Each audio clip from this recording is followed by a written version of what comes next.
l'impartialité et l'indépendance de la justice.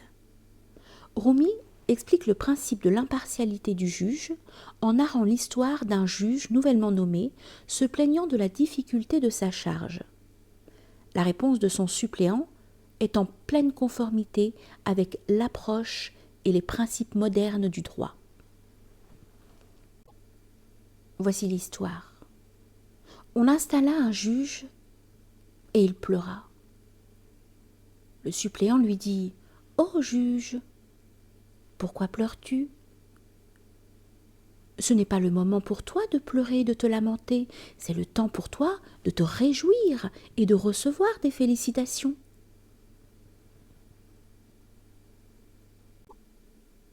Et, dit-il, comment un homme sans perspicacité peut-il prononcer un jugement ?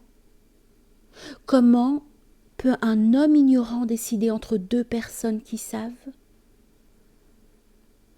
Ces deux adversaires connaissent leur propre cas. Comment le pauvre juge saurait-il ce que sont ces deux imbroglios ? Il est ignorant et non averti de leur état. Comment pourrait-il rendre un jugement concernant leur vie et leurs biens ? Le suppléant dit « Les plaignants connaissent leur affaire et cependant ne sont pas crédibles. Vous êtes ignorant des faits, mais vous êtes la lumière de la communauté tout entière. Parce que vous n'avez pas d'idées préconçues qui nuisent à votre discernement, et cette liberté est une lumière pour les yeux. Tandis que ces deux hommes sont aveuglés par leur intérêt personnel. Le parti pris a mis leur connaissance au tombeau. L'impartialité rend l'ignorance sage. Le parti pris rend la connaissance perverse et inique. Tant que tu n'acceptes pas de te laisser soudoyer, tu es voyant. Quand tu agis avec cupidité, tu es aveugle et asservi.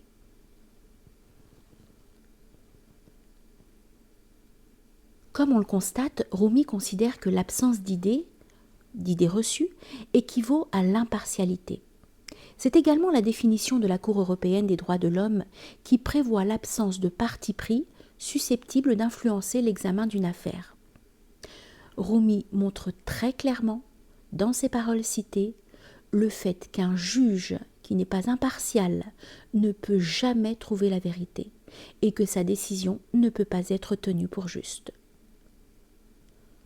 Rumi accorde une valeur particulière au juge exécutant sa fonction d'une manière indépendante et impartiale, qu'il décrit comme mandataire de Dieu et ombre de la justice divine. Les qualificatifs donnés par Rumi montrent la nécessité de l'indépendance de la justice.